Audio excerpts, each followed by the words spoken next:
Faka crank say dear was a politician be a TSN say.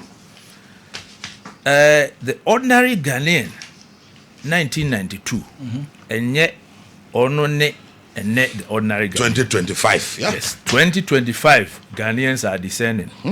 Hybrid. So our politics now, yeah, Rollins time, no. Beka 1 week near the grader be Ghanaians will not take that from anybody anymore. Ye ba siye be sum, ye ba siye be solve problems. Let us do exactly that. Propaganda, adada, ya share date, ye miti. What share date? Where miti? Nyankopon share nyama. E beti me si, but when it becomes a pattern, na e disturbing. Na e disturbing. Ashanti Region. Me pese MPP aban a beba foforo no. Wo mo hwe Ashanti Region ye. Ye call Parliamentary. How many seats in a region be the by? Ashanti Region we are 39 out of the 88. You see, yes, you're almost taking 50%. Yes, now the fight for 2028 agent parliamentarians. Forget about the 39 parliamentarians. Now, in terms of votes are adequate. And what do we get for our votes? And I will call on every parliamentarian of Free Ashanti Region. This is the time for us to fight for Ghana. This is the time for us to fight for Ashanti Region. Woman Sumaya in Parliament say young Concotina Hokwa. Woman Sumaya see young Conco Sia Santamaya name. Dear Ye Ma Santamai. Na yan kahwasem ne da ben ye beka hwasem go to my constituency na kona kohwe last 8 years there ne course in terms of roads horrible memma men can say bebre yes but listen I visited the but the total number of votes aye de koy was over 25,000 Obia ono ode difference e be 1,000 bakura no dear na wo de man no and I me so dear na wo de man me so yes, let us reward loyalty because tomorrow you go back to the same people. Yes, let us reward loyalty. You should know your stronghold. Obi biare ni ho a ode MPP aba power a enya Ashanti Region de boa no. Oh yes, it's true. Even your primaries Ashanti Region and Tower here, you won't go anywhere. And I woke up primaries no so wie na se obeba power. Akufo Ashanti Region brought Akufo to power. Ashanti Region brought Nanado to power. So what you see? I was shocked. So because ye hu Nanado sa no adwuma kese wa Ashanti Region, I wouldn't believe it. Na mebe interchange be and 9 in Siana won cry no. Intikia di mu bisika. Ba Esiesie odoto bri manson kwanta. And other Bosmo Freho are bad roads were and can translate it into victory. Oh no, when we say 2021, it was captured in the budget. Say it will take effect in 2022. We are going to have 5 interchanges. Moving on. So we are still discussing the expectation. This time is expectation from tomorrow. We'll be talking about after the reading of the budget, then we'll come back and then analyze Nyama and also Akoso. Still, many the member of Parliament for the Tobri Constituency and I didn't come up. Now all my expectations any day. The also already free. Nyami admochra. Finance Minister budget will be ready at the HM. Now, Honorable Yanja, how do you see the formation of John Mahama's government? I think it's quick. It's been very, very quick. I would give the NDC government credit for that. I would also applaud the minority. As a cooperative, wawa and comunity. So what I see. Yeah. Now his son said, "Ye pese amemuono etimi koye." Son said, "Ye dwene Ghana hunti." We made a lot of concessions. So what I see. Menka say ye boomrano so, but then because we knew from the onset say a DBA and the performance or the delivery of the nominees advert and then as if there's been only 2 instances for Honorable Sam George and friends, Foreign Minister Okujato Ablaka and but even that ye said no we can only begin to assess the government. We can only begin to criticize constructively. Emra abayno was set up the entire government area. Inti eno ni eboa se yebenya eno in place. No mo be chance so mo ye adwuma to satisfy Ghanaians. Na chia so a ya twoma dwene si so se there be enye we nti na Ghana for etoma mo.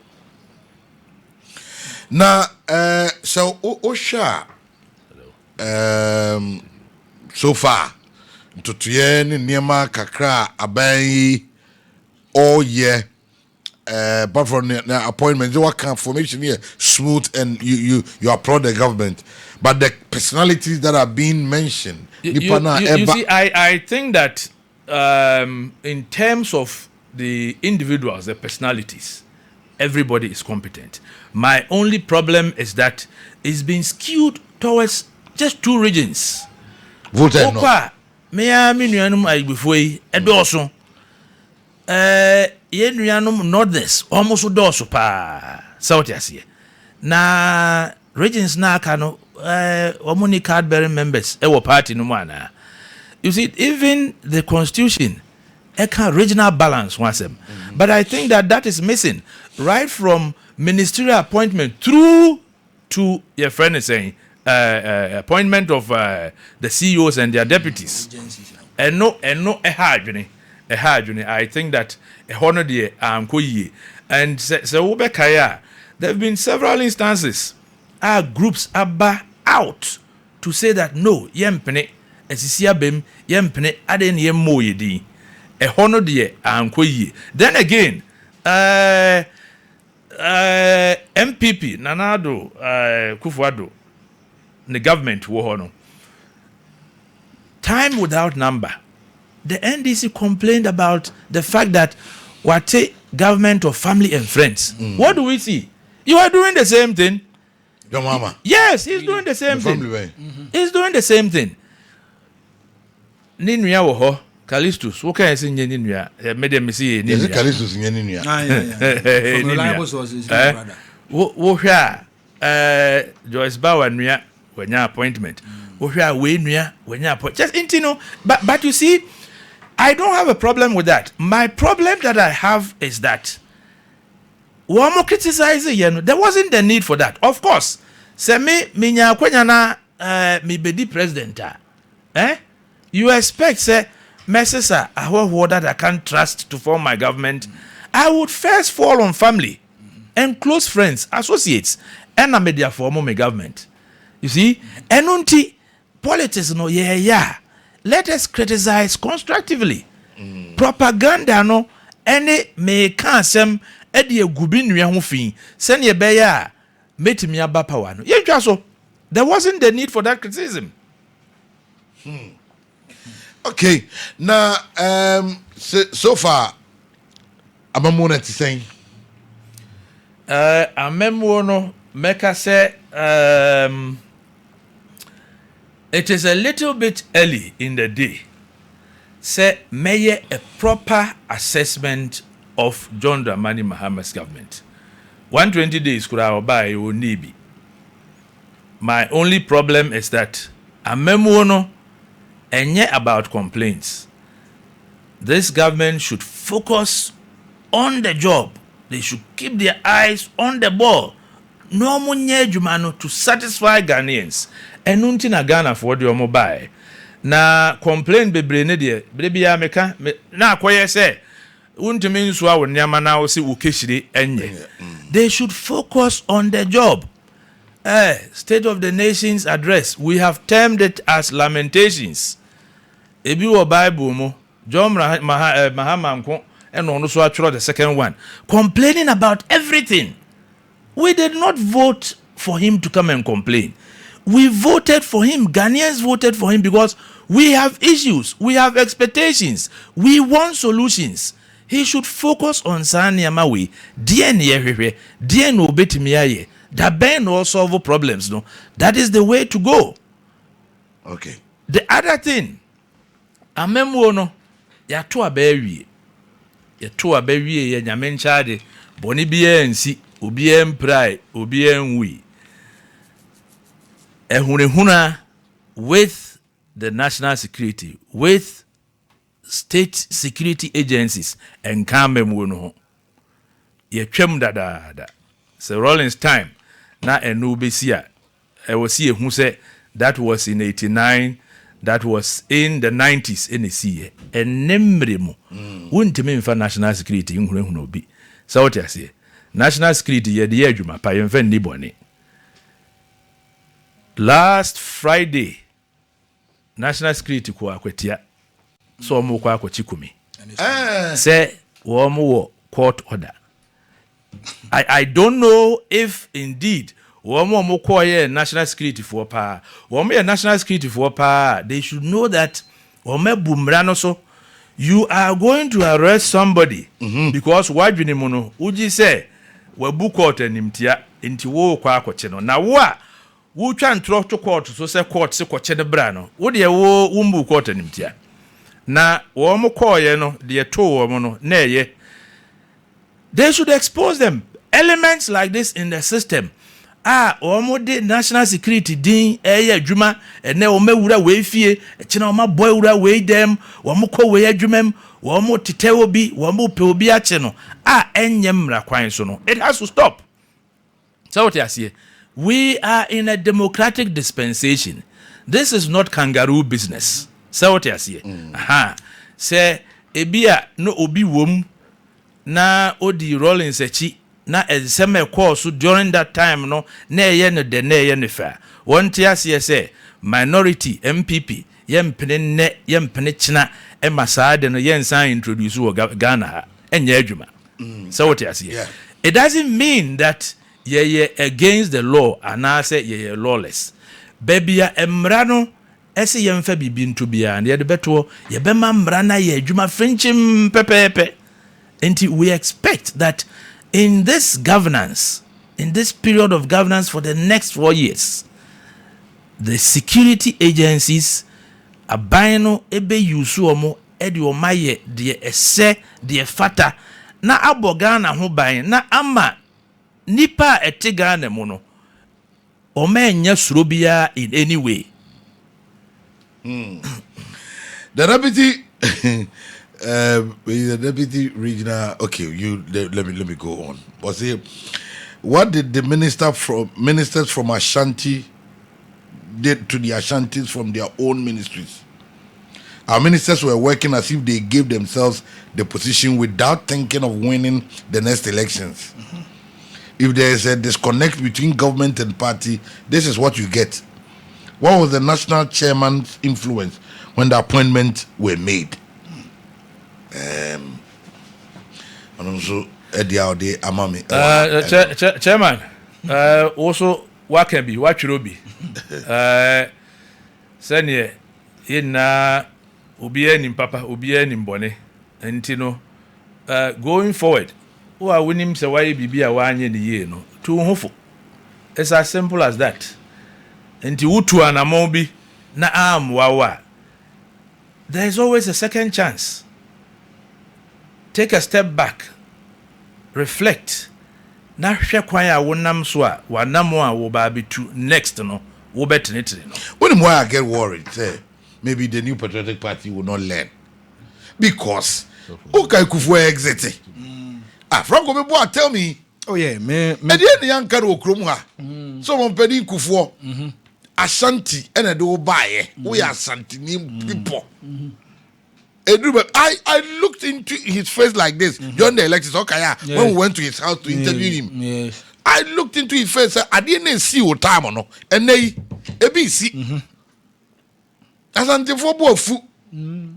I didn't hear. If the home fee say, oh, man, Penino, there's all ye demo warm who you want. Yes. Sana ne unyakito jano hui. One to fees or one to one yet. Ediabufo na ba nti wote sa amanfo antwa ba be ye onwa na that is where he started there nti minim asiba ako oh yenya 2 minutes ye ba yenya bio ena na ado bae oh wo de asimu mani nsi se senya 2 minutes bio ne ye ba till when me kwa me da me hu say a recipe for disaster our election we know it's not just going to be apathy but recipe for disaster. Till when? It's whereby I saw a cabinet minister who cannot mention 5 key projects in Ashanti region. You have a regional minister. Every data passes through his end. Now what TV is now coming down Kubizan and say mention 5 key projects. No one to mean can then I ha. But is it true about what I'm hearing? Say committees in Parliament. I feel I'm more for me on. For my I can't back no be pay. Yes, what 2 of the committees? Standing three committees. 3. Okay, then you correctly standing orders committee and then sports and youth and sports and judiciary. Judiciary. Oh, okay. Congratulations. Me that's Kwame. First time in Parliament. Then Yes, the expectation is very high. Coupled with the fact that your party are opposition, your minority say. Adwuma no e was ye yere ye ho ye ne ye ne yie. Na me de bia de make can say I have so much passion for this job. Bibia anyway bebu mabem.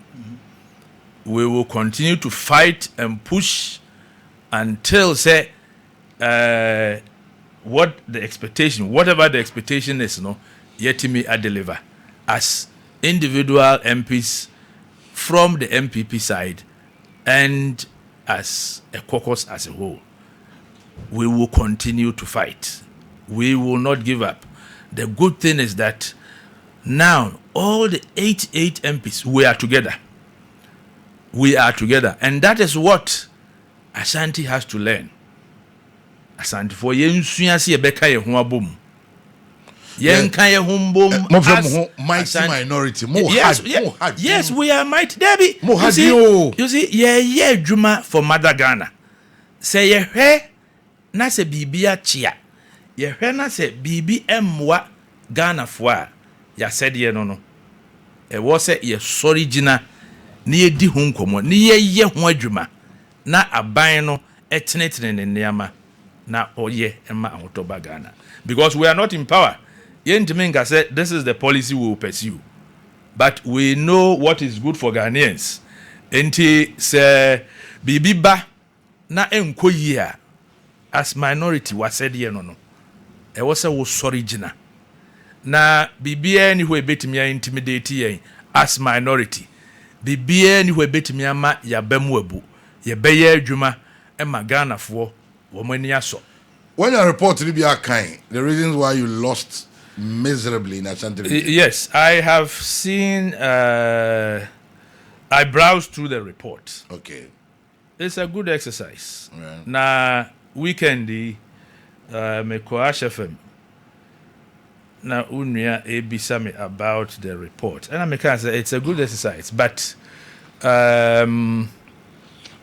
me bisa ne say enti panyine bi wo hɔ a onim adekuru ntia ye lose sa contest we. You know. Okay. And my question, I don't know. So, no, but question any first or earlier comment, you know, Webra. Oh no, it's a good exercise. It's a good exercise. Meaning your support say you better go out there yes, to find out what regional national. I think so. Omugusu the report Emma out. Yeah. It is good. Say ye be who say oh esa we ni try am why. But ye may be sane say obi nimara. Intina obi nim because let's be honest. As of 2023 we didn't know. You knew. And year 2024. Okay. Now for 1 year. Now the national committee no so no. What you almost gano? Share. and it is generating a power uproar within the party. A party that has lost an election, sign confronted millions of cities. So I'm finding out reasons why. I think the Ashanti region, the end of the crowd, they say. The regional chairman, the East committee, I'm checking it 12.5. The national 12.5 million Ghana cedis. Because me problem back also they say they gave every constituency pickups. I don't know if it's for every constituency in pickup. I don't know to be me pickup because makwaenye, but I cannot. I'm saying it. And then every me a privy to me them that unya be there it confirms the me make so ka say when you be there ka what the obi aja akusi but me reverse me say kataro na say sa pick up see nyina e wo ho committee ya o mo tena committee say almost that topic asa o do ko ko ya me say na me hwe transport Adam say na party no pick up on the other than moon use and find ye. Ashanti region now ba o dey say be to bring for more Kumasi no to bring car more dey free around the call. No cars no what pick up. Cars no more pay use no SUV sports utility vehicle. Okay, you better tell you see. Ako enti you go say you see again on post-mortem na me can say yeah ebe boa ama party anamobia yetu ya amwai. Now the concentration is on party, you know, sebeya omo ebenya information every omo. Information ebe free outside abano. Here saying the ebe free party waba. So what you see?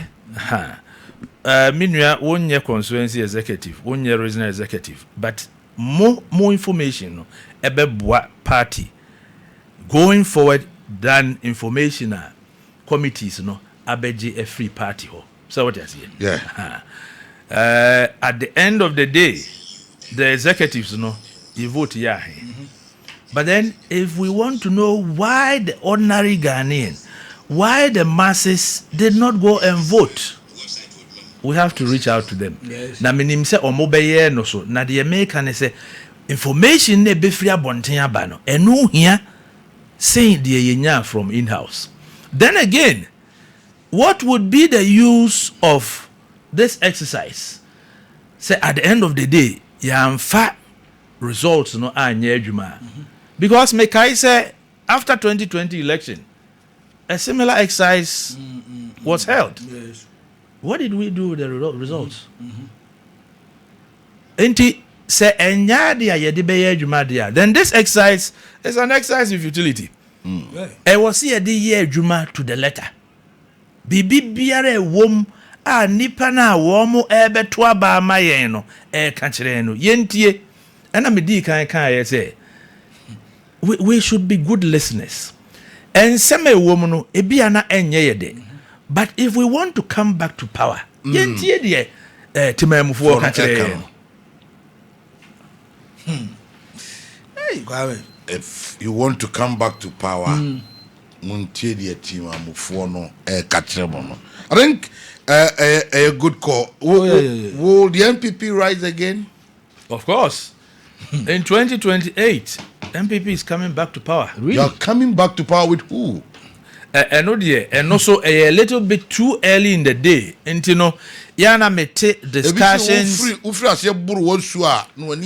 Debbie, all the problems that you encounter, you can solve it early. Discussions, so you don't support going for early congresses, early congress is okay. It's in the right direction. But say ene March day mu ye beka flag bearer who asem. It's wrong. So what I see. Now wo kwaye fro a scenario wo kwaye fro ena wugina ka kwan ho ena obi abetwa ateche egu ho nti watade ni na mu asei trotro ba ya wo se wo fro no akwaye fro de bi wo be kofie akodware What patade for frashe. And son wako ayefro na. One way you be bani upon. Debbie say you should take all that into consideration. And you know, yendi kan enye ye ho adwuro enwiansa. Yemma ye ho ensa nya akono bio. So what you see? Ye ho ya akono a. The work would be very easy. Me can say same way de bia. Me say emra da me ya branch. When I was a small boy, thank you. Okay, those names are never part in Johnny Selby, SK Buafo. Yes. Those J.A. Mensa, Dr. Akufo, J.H. Mensa, Sheikh I.C. Kwe. Yeah. One mouth, Sikebia. And so just the name. And that is where we have to take the party back to. We have to go back to the principles. The teacher party no. Yemma ye hunsanya kono bio. Okay. Ye hu ye akono a. Edom e ba be di echi no. E chen edom a ye wodada no. Ba umi amra bio. No, you see, that is what I said. It is a little bit too early. Yensa ye hu yare yenwie. Mu wi ara mo ade no. Yen hu no emfomso a ye enti a ye hu anya Ghana fo akọ. Afo say the work obi ani better. You all know. Mo mudi. Baba, me dey me den set. Say we be tena wo ka the honest truth. Be objective. Say mo anhwe mo ho anka no kra nkyere mo ho. You can heal and move on. Enti na me desa no pay wo be try. Of course. Ye dear sentiment more in a way. Yanye way. You see, a part of the healing process. But the say there be entisa yes, ye na fe o finding means. Ni probably na boni for. Mame ka asem chiro. Wo de wa kura no. Wo ne wo ma wo fie no. Wo ne breadwinner. Nkora no eye nkora. In that setup no. Household no obi agi tum say no me position near me role you know da wo be body na wo be kan gu ba no so ya na akura no how does he feel in the same way let us not take Ghanaians or Ashantis for granted yen tum yen kan che Ghana for say we could have done better men ka say anyere yes I understand we could have done better and it is say no yes wo niam hwiegu a na wo hunu hyehyɛ Mumra ni na yen kambum ni yen sheshe ni yen koyenim. That is what the Ghanaian wants to hear. Can this government fight Galamsey? Because ayade ba komo de bom chi pa o. Se mo say yen so mo ye we o hwede o ekotisia can they fight Galamsey? You see, just like Meka on taxes no. This government is expected to fight Galamsey. This government is expected to fight Galamsey. Okay. You are the government. Woni aban. To me be anywhere woni. So what you see? Yeah.